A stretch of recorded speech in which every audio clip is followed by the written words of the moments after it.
Strasznie długich wstępów dzisiaj nie będzie, bo nie ma o czym gadać, więc zasadniczo zapraszam na czołóweczkę, a potem o kolejnym strasznym grzechu będzie gadanko.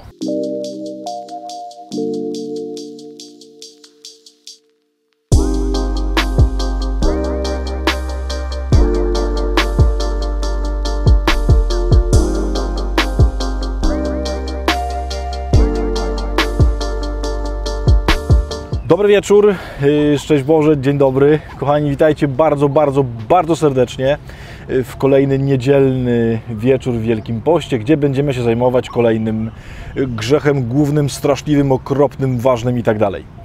Z góry przepraszam, jeśli będą pewne zakłócenia atmosferyczno-dźwiękowo-wizualno-audiowizualne, w takim sensie, że trochę wieje wiatr i jakiś taki ptak tutaj strasznie się drze nade mną, więc możliwe, że tam będzie gdzieś pochukiwał w tle, ale to myślę nam nie przeszkodzi. Kochani, dzisiaj bierzemy na tapetę drugi grzech. Tak jak Wam mówiłem, robimy to bez kolejności. Dzisiaj weźmiemy sobie grzech gniewu, czyli grzech wkurzenia, grzech wściekłości, grzech agresji itd. I spróbujemy mu się trochę przyjrzeć. Tak jak Wam mówiłem ostatnio, nie będzie to żaden regularny, nie wiem, składny wykład, tylko kilka po prostu moich luźnych myśli na ten temat, wziętych trochę z doświadczenia, z gadania z ludźmi, z własnego przyglądania się swoim grzechom itd. Moi drodzy, będzie dzisiaj pewien porządek. Czyli najpierw Wam powiem o tym, dlaczego gniew to jest coś tak bardzo świetnego i tak bardzo ekstra, a potem Wam powiem o dwóch sposobach, w jaki to chrzanimy, w sensie w jaki nam zły pomaga schrzanić ten ekstra dar, i potem będzie jeszcze o tym, co zrobić, żeby tego nie schrzanić. O, właśnie. Więc idźmy do rzeczy. Moi drodzy, po pierwsze, gniew to uczucie, to co się w nas dzieje. Będę tu zamiennie używał słowa gniew, trochę agresja, pewnego rodzaju taka energia bardzo mocna. Ja wiem, że to nie są tożsame pojęcia, ale no, to nie będzie jakiś taki bardzo mocno usystematyzowany wykład. Co to jest, kochani? Otóż gniew to uczucie, ta siła, bym raczej powiedział, ten mechanizm w nas, ta energia w nas, ta moc w nas, to jest coś, co jest darem Bożym. Ja wiem, że większość z nas, kiedy myśli o gniewie, to myśli o tym dosyć negatywnie i myśli, że to jest bardzo często przekleństwo, pewnego rodzaju tylko i wyłącznie wada, coś, z czym się trzeba męczyć i tak dalej. No w końcu też nazwaliśmy to grzechem i to głównym. Otóż nie, moi drodzy, oryginalnie to jest wielki dar od Pana Boga, dar, z którego trzeba skorzystać. Po co jest ten dar? Co to jest? Otóż to jest taka rzecz w nas, to jest taka energia i taki mechanizm w nas, który ma w nas sprawić przede wszystkim trzy rzeczy. Po pierwsze rozwój, po drugie budowanie więzi, po trzecie bezpieczeństwo. I już mówię, o co chodzi. Kochani, gniew to jest energia, którą mamy od Pana Boga. To jest taka siła, która sprawia, że nie zgadzamy się na maliznę. To jest w ogóle jakby główna istota gniewu.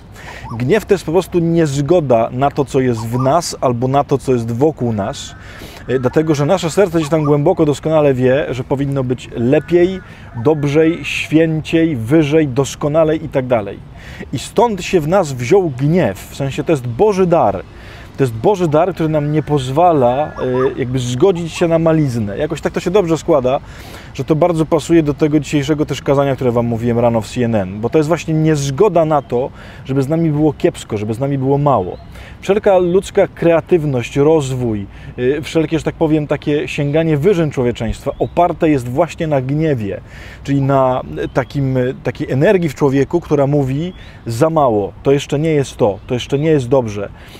Ta sytuacja, w której jestem, taki obraz świata, który mam, taka sytuacja świata, który widzę dookoła, nie satysfakcjonuje mnie. I dlatego to jest bardzo piękna rzecz. Druga sprawa, moi drodzy. Otóż gniew to jest taka siła, dzięki której jesteśmy w stanie budować relacje i jesteśmy w stanie budować miłość. W sensie nie ma miłości bez gniewu.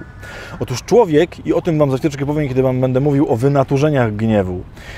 Człowiek, że tak powiem, jest pchany do drugiego człowieka, ma możliwość zbudowania z drugim człowiekiem więzi właśnie dlatego, że ma w sobie gniew. Gniew jest pewnego rodzaju, ta agresja jest pewnego rodzaju mechanizmem pozwalającym wtargnąć drugiego człowieka, naprawdę się z nim spotkać. Czyli dotrzeć do sedna tego, co to znaczy z kimś być. I gdyby nie było w nas gniewu, gdyby w nas nie było tego rodzaju agresywnej siły, to bylibyśmy takimi kokonami samotności. Za chwileczkę do tego wrócimy, tak jak Wam mówiłem. Trzecia rzecz. Gniew oczywiście jest też w nas takim strażnikiem naszego bezpieczeństwa. To myślę jest najbardziej zrozumiałe z tego wszystkiego, co do tej pory pewnie Wam mówię. Czyli on nas broni, no właśnie, przed tym, żeby nam ktoś nie robił krzywdy, żeby ktoś nas nie niszczył, albo nie niszczył naszych bliskich i tak dalej. Czyli jest pewnego rodzaju gniew takim szlabanem, takim murem, takim strażnikiem, który po prostu dba o nasze bezpieczeństwo. I teraz, moi drodzy, tak na to patrząc, za chwileczkę też troszeczkę porozwijam, jakby gniew to jest coś bardzo pożądanego. Jakby człowiek bez gniewu jest po prostu niepodobny do Pana Boga, dlatego że się nie rozwija, nie potrafi wchodzić w relacje, jest absolutnie wystawiony na wszelkie jakby działanie zła, które się wydarza w świecie. Dlatego gniew to jest coś bardzo potrzebnego, ale tak jak Wam mówiłem, każdy grzech z tych takich wielkich grzechów głównych polega na tym, że zły nam coś jakby wykręca, wykrzywia, że robi z czegoś jakieś oszustwo, czyli próbuje nam to, co Pan Bóg nam dał jako coś bardzo dobrego, podsunąć coś innego, podsunąć coś, co będzie udawało tamto, a de facto właśnie dlatego jest drogą absolutnie na dno. I to się również dzieje z gniewem. I dlatego jakby można wyróżnić 3 jakby sposoby funkcjonowania z tym gniewem. 2 są bardzo złe, a 3 jest bardzo pożądany. Ja to nazywam tak na własny użytek. Ja wiem, że to będzie trochę mylące pojęcie, ale nazywam sobie to gniew agresywny, gniew pasywny i gniew konstruktywny. W takim sensie gniew agresywny zło, zło, złe, zło, gniew pasywny zło, złe, złe, zło i gniew konstruktywny to właśnie nam jest potrzebne. W skrócie, co to znaczy? Co to jest gniew agresywny? Otóż, moi drodzy, ten gniew to jest taki gniew, który się w nas zasadza, przede wszystkim na pewno naszej takiej naturze, rzekłbym nawet zwierzęcej. Jak popatrzycie na takie cielesne, że tak powiem, wyrazy i formy gniewu, jest bardzo dużo bardzo ciekawych artykułów w necie na ten temat, takich medycznych, takich typowo, że tak powiem, biologicznych. To gniew jest takim stanem, kiedy człowiek jakby zachowuje się jak zwierzę, które atakuje. Co się dzieje? Krew jest jakby dostarczana tylko i wyłącznie do mózgu i do serca i do ramion i do łód, w takim sensie, czyli szykuje człowieka na koncentrację i na pewnego rodzaju przygotowanie do ataku. Zaczynają się pocić ręce, to jest po to, żeby mieć lepszą chwytność na ofiarę i tak dalej. Mówiąc krótko, zły próbuje ten gniew, czyli tę taką bożą energię, która w nas jest, przekształcić w destrukcyjną siłę niszczenia. I moi drodzy, gniew agresywny, i to jest właśnie gniew, który jest grzechem, to jest gniew, który chce niszczyć. Zobaczycie za chwileczkę, kiedy będę mówił o gniewie konstruktywnym, na czym polega właściwe wykorzystanie gniewu. Ale ten gniew to jest coś, co jest nakierowane na to, żeby coś zniszczyć. I to może być zniszczyć oczywiście słownie, nie wiem, no właśnie werbalnie, fizycznie i tak dalej, i tak dalej. To nie chodzi tylko o taką przemoc fizyczną. Ale moi drodzy, co taki gniew z nami robi? To jest gniew po prostu, który nas upodabnia do zwierząt. Mało tego, to jest gniew, który pokazuje, jak bardzo jesteśmy jakby słabi, jak bardzo jesteśmy tacy, jak to nazwać, tacy niepewni siebie, jak bardzo jesteśmy zagrożeni i tak dalej, i tak dalej. Zachowujemy się jak takie zaszczute zwierzę i to jest grzech. Znaczy pozwalanie na to, żeby w nas wygrywała ta zwierzęca natura. Nie chodzi o to, że jej nie mamy, tylko na tym polega bycie człowiekiem, że my ją mamy we władaniu, a nie ona włada nami. Kochani, taki gniew po prostu powoduje nic innego jak zniszczenie dookoła. I wtedy, kiedy się w taki sposób gniewamy, nieważne, czy to jest słowem, czy to jest jakimś czynem, czy to jest myślą, to jest nieistotne, dokonujemy po prostu zniszczenia dookoła. To nie jest gniew, który cokolwiek buduje, który do czegokolwiek prowadzi, tylko to jest gniew niszczący. Drugi gniew, nazywam sobie go gniewem pasywnym, to jest taki gniew, gdzie człowiek oczywiście gniew tłumi, czyli tłamsi go w sobie, czyli jakby nie pozwala sobie na żadne odczucia gniewne, w sensie on je oczywiście ma, ale nie pozwala, żeby one miały jakikolwiek wyraz zewnętrzny. To jest bardzo często mylone z taką niby dobrą postawą chrześcijańską, nie? W takim sensie, że chrześcijanin się nigdy nie gniewa, nigdy nie jest agresywny, nigdy nie ukazuje no właśnie swoich negatywnych emocji i tak dalej. Bzdura. Do czego prowadzi taki gniew? Taki gniew prowadzi do totalnej samotności. Dlatego, że ten gniew zasklepia człowieka w sobie. On prowadzi, że jeżeli na przykład ktoś się gniewa, a ty nie wyrażasz tych swoich emocji względem niego, to znaczy, że nie budujesz z nim żadnej relacji. Odcinasz się jakby, nie chcesz wchodzić w głąb tego, co jest powodem tego gniewu, odcinasz się i robisz taki kokon po prostu, że jakby nie możesz się z kimś spotkać. I wydaje się, no ale przecież no nie mogę okazywać jakby gniewu, bo to zniszczy tą relację. Tak, jeżeli chodzi o ten gniew agresywny, w taki sposób nie można okazywać gniewu, to prawda. Ale to nie znaczy, że gniew mamy w sobie stłamsić, mamy w sobie jakby zamknąć, bo to z nas zrobi takie zamknięte na wszelkie relacje, na wszelkie budowanie jakichkolwiek miłości i przyjaźni, kokony pozamykane, no właśnie, no takie samotnicze kokony same w sobie. Natomiast Jaki jest gniew konstruktywny? Na czym on polega? Otóż gniew konstruktywny, tak jak zawsze, polega przede wszystkim na zmianie myślenia. Skąd się, kochani, w nas bierze gniew? Otóż bierze się, tak jak Wam mówiłem na samym początku, z pewnej niezgody na rzeczywistość. I to weźmy sobie jako przykład, dajmy sobie taką relację międzyludzką, bo tak to jest najlepiej zrozumieć. Jakby układ w relacji międzyludzkiej, jeżeli chodzi o gniew, skąd się bierze gniew, wygląda następująco.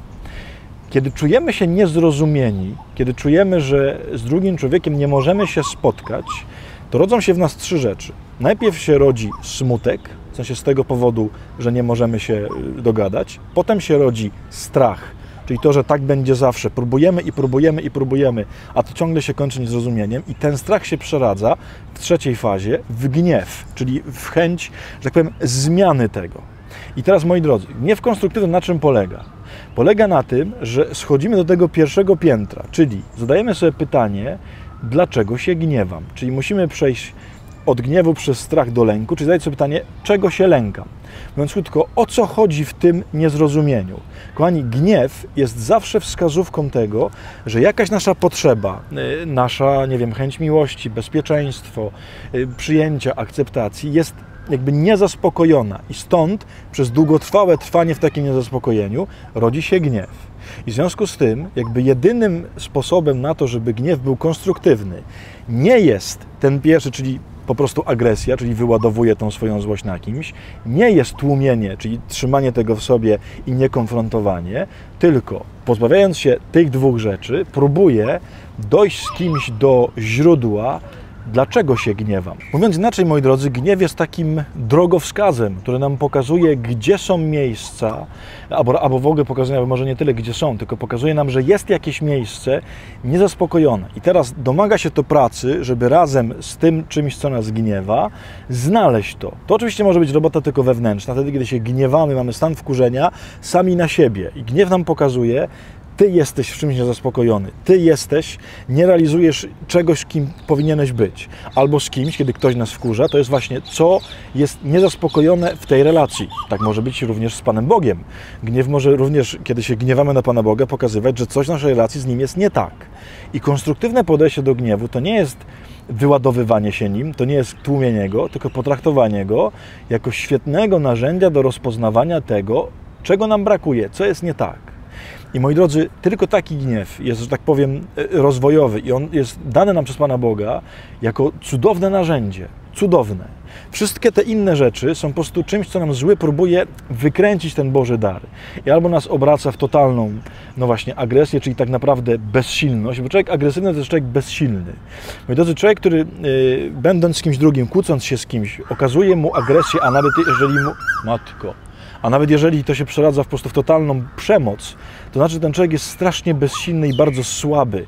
To dowodzi, mimo że komuś się wydaje, że fizycznie kogoś tam, nie wiem, robiąc krzywdę, dowodzi jego siły nad nim, jego wyższości, jego przemocy, jego mocy nad nim. Wbrew pozorom ta agresja jest po prostu dowodem totalnej bezsilności, totalnej słabości. W drugą stronę oczywiście tak samo źle. To takie zamknięcie w kokonie, myślę, że nie muszę Wam w ogóle tłumaczyć, że to jest coś nie tak. Tylko takie konstruktywne podejście do tego, że to jest wskazówka. Kochani, co trzeba z tym zrobić? Bo ja wiem, że to tak gadam. Popatrzcie dzisiaj na to, co Was wkurza. Popatrzcie na to, co jest tym takim... No właśnie, zbadajcie te rejony, gdzie odczuwacie gniew. Zadajcie sobie pytanie, jaka potrzeba tam jest niezaspokojona, bo to jest jedna z tych trzech. Albo nie realizujecie siebie, w sensie nie rozwijacie siebie tak, jak to Pan Bóg wymyślił i stąd jest po prostu to poczucie niezaspokojenia, czyli gniew, albo nie potraficie, nie idzie Wam budowanie relacji z kimś i to niezaspokojenie tej relacji buduje w Tobie to poczucie gniewu, no albo ktoś Cię próbuje, albo rzeczywistość, albo nie wiem, cokolwiek innego, ludzie, próbuje wtarnąć Twoje poczucie bezpieczeństwa i to buduje Twój gniew. I kochani, nie ma się co zrzymać, że go mamy, bo on jest super, tylko wykorzystajmy go jako narzędzie.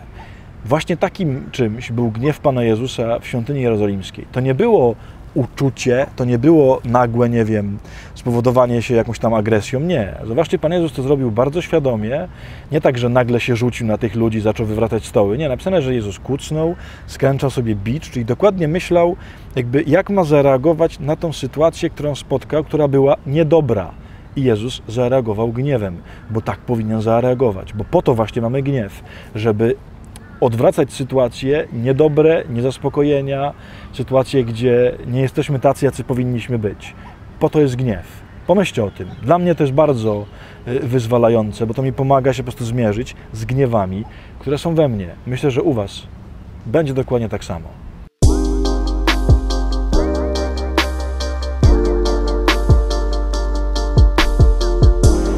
O mamo! Słuchajcie, nie dość, że mi zdrętwiały nogi, to jeszcze mnie mrówki strasznie oblazły. Więc mam nadzieję, że mnie nie zagryzą na śmierć. Dobra, tyle, bo to jeszcze muszę nagrać jakieś inne odcinki, bo muszę to wszystko wcześniej puścić. Serdecznie Was pozdrawiam. Ja to nagrywam jeszcze w Bangkoku. Oczywiście, kiedy Wy to już oglądacie, to jestem gdzieś pewnie na południu Tajlandii. Przypuszczam, że w okolicach gdzieś Chiang Mai, albo jeszcze wyżej może pojadę do Chiang Rai. Więc jeżeli ktoś szuka na mapie, to jestem gdzieś tam pewnie teraz, w północnych rejonach Tajlandii. No to tyle. Widzimy się w następnych strasznych grzechach za tydzień w niedzielę. Serdecznie Was pozdrawiam, błogosławię, ściskam, z Bogiem. Pa!